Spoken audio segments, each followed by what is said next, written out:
Halo guys, kami dari kelompok 9 ingin membahas materi tentang perpajakan Indonesia.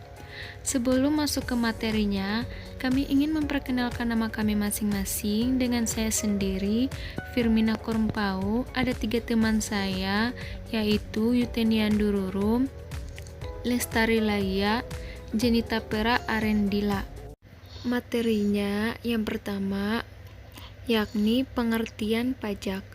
Pengertian pajak secara ekonomi adalah berpindahnya sumber daya dari sektor privat ke sektor publik yang dikelola oleh negara.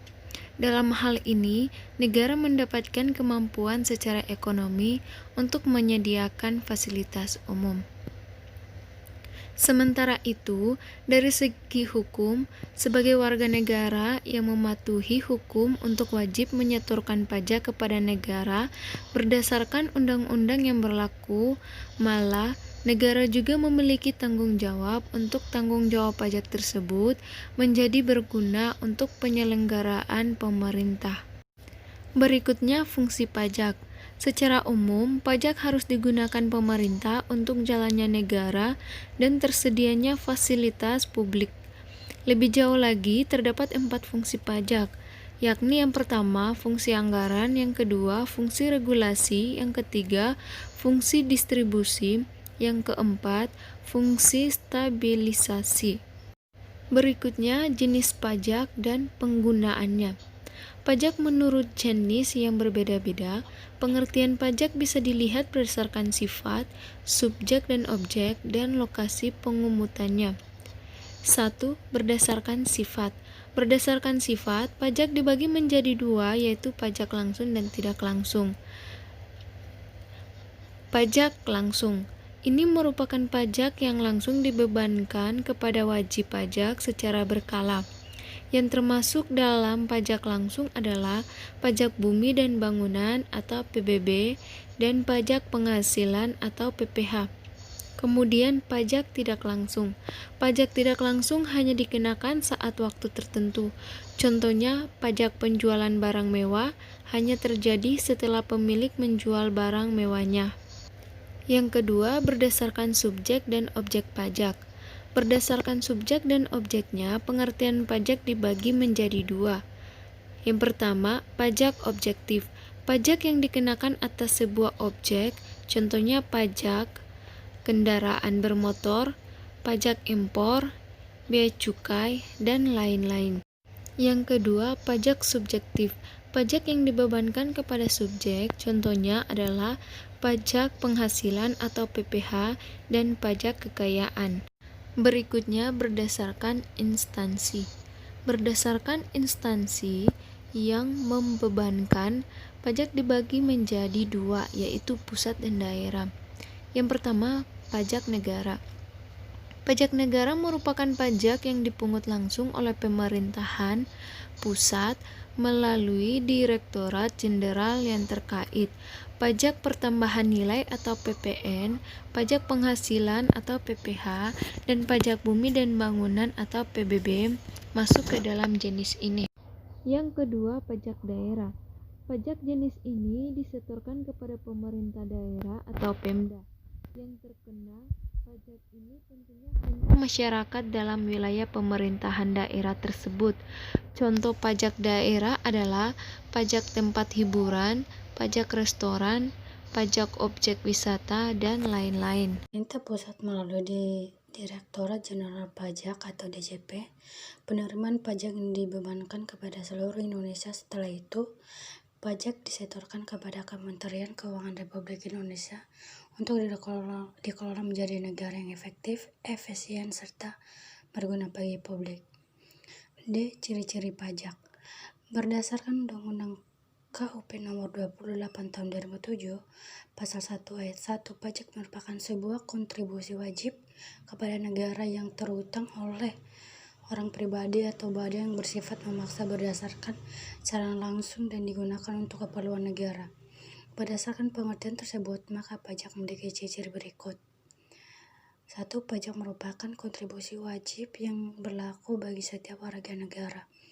Hal ini berarti setiap warga negara yang telah memenuhi syarat sebagai wajib pajak memiliki kewajiban untuk membayar pajak. Wajib pajak adalah warga negara yang telah memenuhi syarat subjektif dan syarat objektif. Pajak bersifat memaksa bagi setiap warga negara. Apabila seseorang telah memenuhi syarat subjektif dan syarat objektif, maka wajib untuk membayar pajak. Apabila seorang wajib pajak dengan sengaja tidak membayar pajak yang seharusnya dibayarkan, maka ada ancaman sanksi administratif maupun hukuman secara pidana. 3. Warga negara tidak mendapat timbalan langsung karena pajak berbeda dengan retribusi. Ketika membayar pajak dalam jumlah tertentu, setiap wajib pajak tidak langsung menerima manfaat dari pajak yang dibayar. Tetapi wajib pajak akan mendapatkan manfaat berupa perbaikan jalan raya di daerah, fasilitas kesehatan gratis bagi keluarga, beasiswa pendidikan, dan lain-lainnya. 4. Pajak diatur dalam Undang-Undang Negara Republik Indonesia. Jenis-jenis pajak yang dipungut pemerintah. Ada beberapa jenis pajak yang dipungut pemerintah yang dapat digolongkan berdasarkan sifat, instansi pemungut, objek pajak serta subjek pajak. Di antaranya itu 1. Berdasarkan sifatnya, pajak dapat digolongkan menjadi 2, yaitu pajak tidak langsung dan pajak langsung. Pajak tidak langsung merupakan pajak yang hanya diberikan kepada wajib pajak apabila melakukan peristiwa atau perbuatan tertentu, sehingga pajak tidak langsung tidak dapat dipungut secara berkala, tetapi hanya dapat dipungut apabila terjadi peristiwa atau perbuatan tertentu yang menyebabkan kewajiban membayar pajak. Sedangkan pajak langsung merupakan pajak yang diberikan secara berkala kepada wajib pajak berlandaskan surat ketetapan pajak yang berlaku. Di dalam surat ketetapan pajak terdapat jumlah pajak yang harus dibayar oleh setiap wajib pajak. Berdasarkan instansi pemungutannya, pajak dapat digolongkan menjadi 2 jenis, yaitu pajak daerah dan pajak negara. Pajak daerah atau lokal merupakan pajak yang dipungut oleh pemerintah daerah dan terbatas hanya pada rakyat daerah itu sendiri. Baik yang dipungut Pemda tingkat 3, Pemda tingkat 2 maupun Pemda tingkat 1. Sedangkan pajak negara atau pusat merupakan pajak yang dipungut oleh pemerintah pusat melalui instansi terkait, seperti Dirjen Pajak, Dirjen Bea dan Cukai, maupun kantor inspeksi pajak yang terbesar di seluruh Indonesia. Berikutnya, berdasarkan objek dan subjeknya, pajak dapat digolongkan menjadi 2 jenis, yaitu pajak objektif dan pajak subjektif. Pajak objektif merupakan pajak yang pengambilannya berdasarkan objeknya. Sebagai contoh pajak impor, pajak kendaraan bermotor, bea materai, bea masuk, dan lain sebagainya. Sedangkan pajak subjektif merupakan pajak yang pengambilannya berdasarkan subjeknya. Sebagai contoh, pajak kekayaan dan pajak penghasilan. 2. Asas perpajakan di Indonesia. Di samping memiliki dasar hukum, perpajakan Indonesia juga memiliki asas yang jelas. Berikut ini berbagai asas perpajakan yang ada di Indonesia, yaitu 1. Asas finansial, 2. Asas ekonomis, 3. Asas yuridis, 4. Asas umum, 5. Asas sumber, 6. Asas kebangsaan atau nasionalitas, dan terakhir asas wilayah atau teritorial.